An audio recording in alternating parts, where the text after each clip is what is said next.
The engine hadn't even cooled yet when I saw the red glow reflecting off my parents' front porch.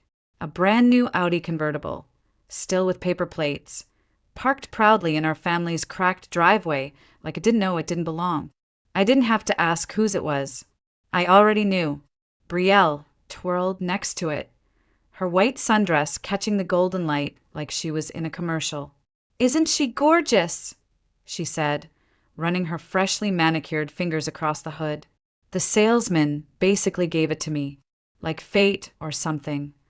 I stepped out of my car, a 10-year-old Toyota with a coffee stain on the seat and 148,000 miles on the dash.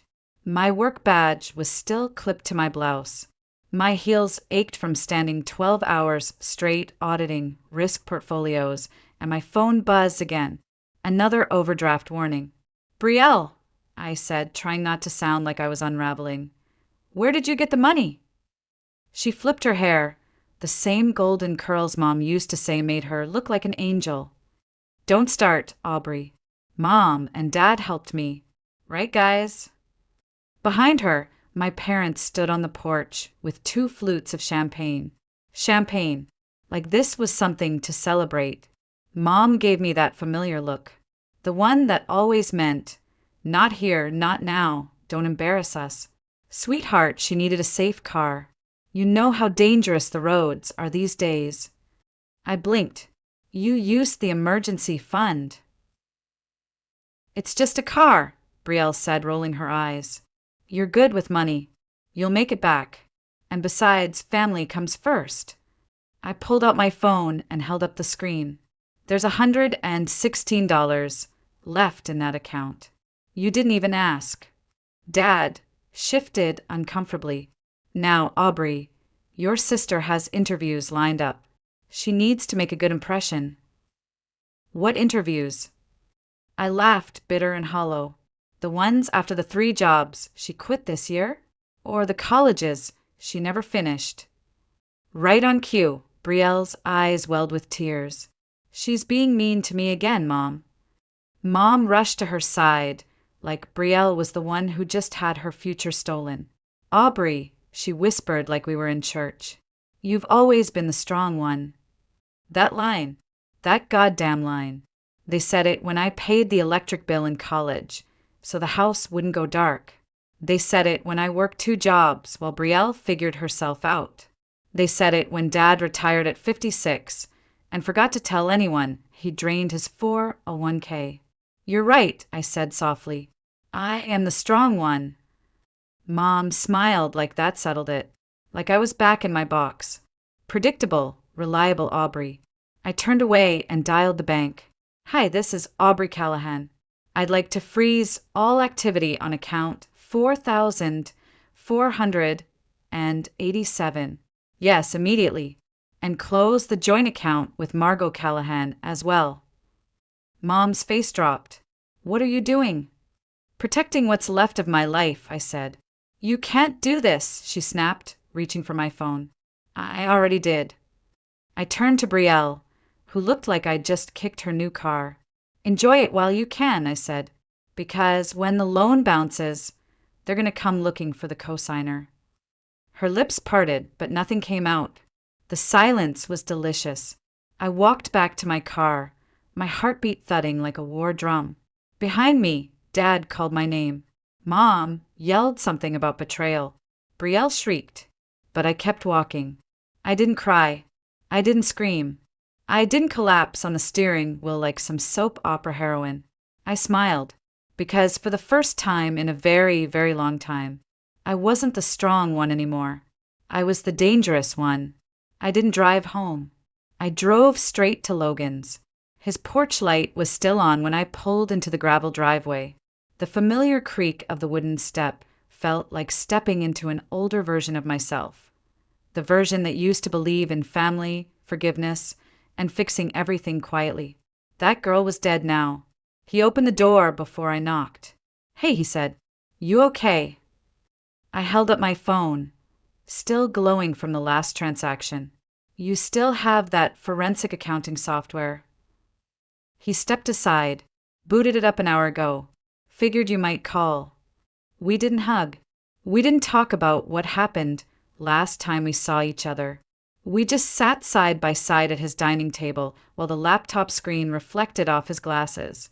"Start with this one," I said, forwarding him the account numbers I'd collected over the years.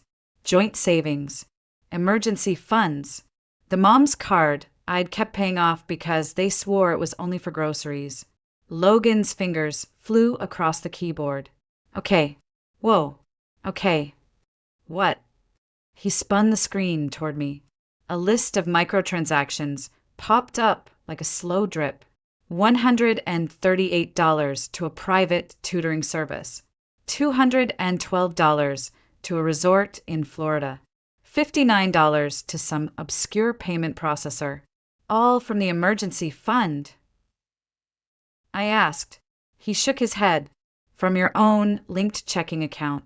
They've been siphoning small amounts for years. Nothing big enough to trigger alerts, but consistent, like someone who knew exactly how to stay under radar." I swallowed hard. "And this," he clicked another tab. "That car Brielle's flaunting. You're listed as the co-signer." "I never signed anything." "You didn't need to. They used your signature from that student loan in 2008. Digitally scanned. Sloppy job, too." My chest tightened. "How much total?" I asked. He leaned back, arms crossed. Between the fake loans, the forged cosigns, the skimmed withdrawals, we're sitting around $280,000. My hand started shaking. Not from fear, from fury. "This is theft," I said. "This is federal fraud," Logan corrected. He clicked one more button. "And this is the cherry on top." I leaned in. "They refinanced their house last month. Used your name as a secondary guarantor." "What?" "Forged. Again." I sat back in the chair and stared at the ceiling. "They used me for everything. My name, my money, my silence. And I let them. Until now." I stood up. "I'm going to the police." Logan didn't try to stop me. "I'll get the files ready." Asheville's Financial Crimes Unit sat in a quiet building behind the courthouse, a place most people didn't even realize existed. Detective Erin Sloan met me with a calm nod and eyes that had clearly seen too many broken families. "This is a lot," she said, flipping through the folders. "You're saying this has been happening for years?" I nodded, but I didn't connect the dots until tonight. "Your parents and sister, did they have access to your accounts willingly?" "Some. The rest they took without permission." She studied one forged signature closely. "This is serious fraud. Identity theft, financial abuse, cosigner manipulation. If we move forward with charges, there's no turning back." "I'm not turning back." She didn't smile, but she looked satisfied. "Then let's get started." I handed her the folder with my real signature, documents comparing years of transactions, and a printed log from Logan's system. Each piece of paper was another betrayal, but also another weapon. They thought I'd never fight back. They forgot I worked in risk management. By the time I walked out of the station, it was nearly midnight. My phone had 42 missed calls and 17 voicemails. The last message read, "You're tearing this family apart. Brielle's crying nonstop. What happened to you?" I deleted it. Then I texted Logan, "Step 2 starts tomorrow." The next morning, I returned to the house, not to talk, not to explain, but to let them look me in the eye while the floor fell out from under them. Brielle answered the door in a silk robe, coffee in hand, like a suburban goddess. Her smile froze when she saw me. "You're not supposed to be here." "I'm not here to fight," I said. "Just wanted to let you all know. I closed everything. All accounts. All lines of credit. The emergency fund. The joint accounts. The ones you drained." She blinked. "You're being dramatic." Dad appeared behind her, still in pajama pants, phone clutched in his hand like a lifeline. "Aubrey, listen. There's been a misunderstanding. Mom came last, makeup half done, as if preparing for another performance. We never meant to hurt you," she said quickly. It was just temporary help. You've always said family should support each other. I said that while supporting everyone, but myself. I stepped inside. They didn't stop me. Do you know what happens when co-signers are removed from fraudulent loans? I asked, pulling out a printed form. The bank investigates. If they find forgery, they prosecute. If they find stolen identity, they escalate. Guess what they're doing now? Dad paled. You wouldn't. I already did. Brielle's voice rose. You're ruining my life. Im reclaiming mine. Mom reached for my hand. We're your parents. We raised you. I pulled away. You raised a provider, not a daughter. Brielle laughed bitterly. You've always hated that they love me more. No, I said calmly. I hated that you thought love meant never facing consequences. Outside, Logan waited in the car, papers spread across the dashboard. He was assembling the final report for the prosecutor. Inside, I dropped the last printed file onto their coffee table. A log of every withdrawal, every forged document, every abuse of trust spanning 8 years. Keep it, I said. You'll need it when the detectives show up. You're bluffing, Mom whispered. Am I? I walked out, closing the door behind me. The silence didn't feel empty this time. It felt earned. Back at Logan's, we printed copies, scanned everything, and uploaded the files to a secure cloud folder labeled Operation Full. By noon, I was sitting across from Detective Sloan again. This is more than enough, she said, flipping through the forged loan applications. You're listed as a guarantor on their home refinance. That's state-level fraud. And these signatures, this is textbook identity theft. She leaned back in her chair. We'll need official charges filed with the DA. I'll handle that. But you'll need to prepare for blowback. Families like this don't go down quietly. I'm ready. Just as I stood to leave, my phone rang. Justin, my boss. Hey, sorry to call during the day, he said, but your sister applied for a job here and used you as a reference. I closed my eyes. Did she lie on the application? She claimed a finance degree and 4 years' experience at a firm you supposedly worked with. I laughed dry and sharp. She dropped out of community college after 1 semester. That's what I figured, but I needed confirmation. She's also applied to 3 competitor firms, all with you listed as her supervisor. Report it, I said. Everywhere. I already did. After the call, I slumped onto Logan's couch, my brain spinning. I had walked away from my family financially, but now they were unraveling legally, professionally, socially. And still, they kept reaching, grabbing, pulling, like drowning people who would rather drag me down than learn to swim. That evening, Helen arrived with a bottle of wine and news from the courthouse. They're trying to refinance again, she said, dropping new papers on the table. Using your name. Again. I didn't cry. I didn't yell. I picked up my phone. It's time, I told Detective Sloan. File everything. 3 days after the charges were filed, I moved into a 1-bedroom apartment at the edge of downtown Asheville. It was small, old, and the kitchen tiles made a weird, squeaking sound, but it was mine. No names on the lease, but mine. No shared mailbox. No keys handed to anyone else. Logan helped carry the boxes. Helen brought me a plant. It already looked better than anything I'd grown up with. You really doing this? Helen asked as we unpacked. Cutting them off for good. I nodded. They don't get to come back this time. Not after this. Outside, the sky was pale blue and silent, but my phone kept buzzing. Mom had called 8 times this morning. Brielle had texted me a picture of Dad in a hospital bed with the caption, his blood pressure spiked. Are you happy now? Helen read over my shoulder. Don't respond. But what if he's really? No. Logan cut in from the kitchen. That's what they want. You to doubt. You to fold. Every time. I sat at the table, staring at my laptop. Bills. Legal notices. email threads from Detective Sloan. My entire life had become a courtroom file. Then came the knock.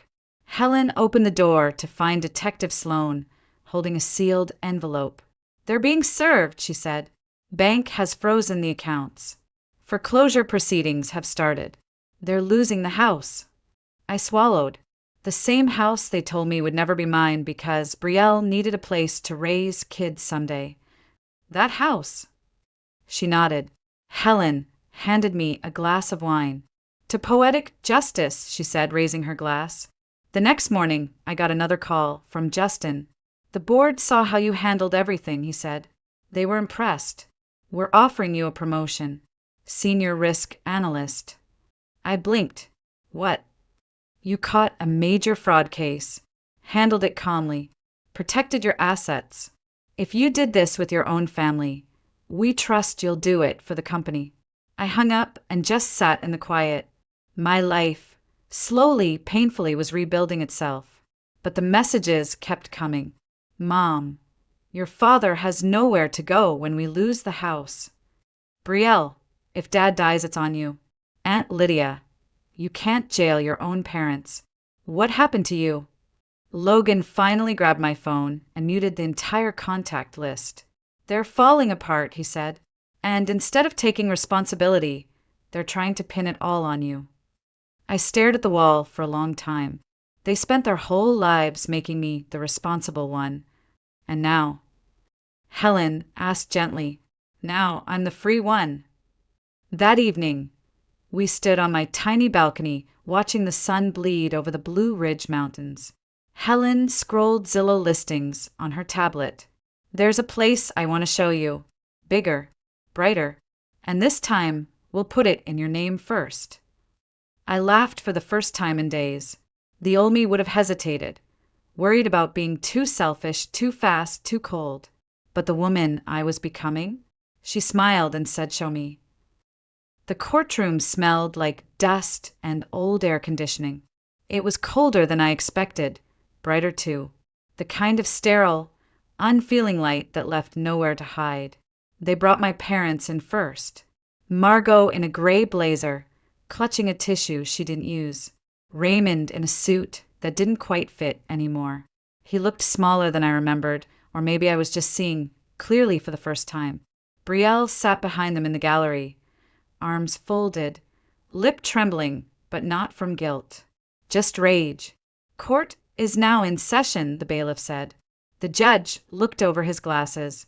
"We are here for the sentencing of Margot and Raymond Callahan, both charged with multiple counts of fraud, identity theft, and financial abuse. The defendants have requested to enter a guilty plea." Brielle gasped. "What?" Margot turned around and gave her daughter a look that almost made me feel something, until I remembered every forged signature, every withdrawal, every lie they told me to my face. "Very well," the judge said. "Before sentencing, we will hear the victim's statement. Ms. Callahan." My heels clicked against the marble floor. The letter in my hands shook just enough to betray that yes, I was still human. But my voice was steel. "Your Honor," I began, "what was taken from me isn't just financial. It's years of peace, trust, self-worth. They used my name like a credit card they never intended to pay off. My future became their emergency fund." Behind me, I could hear someone sniffle, but I didn't stop. They told me family meant sacrifice.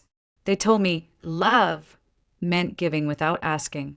And every time I asked for something back, they reminded me I was the strong one, the reliable one, the responsible one. I turned to look at them, but now I'm done. Margot whispered, "Aubrey, please, we're still your parents." "No," I said calmly. "You're just people who happened to raise me. You're not my family. Families don't steal from each other." The judge cleared his throat. "Thank you, Ms. Callahan." He shuffled some papers.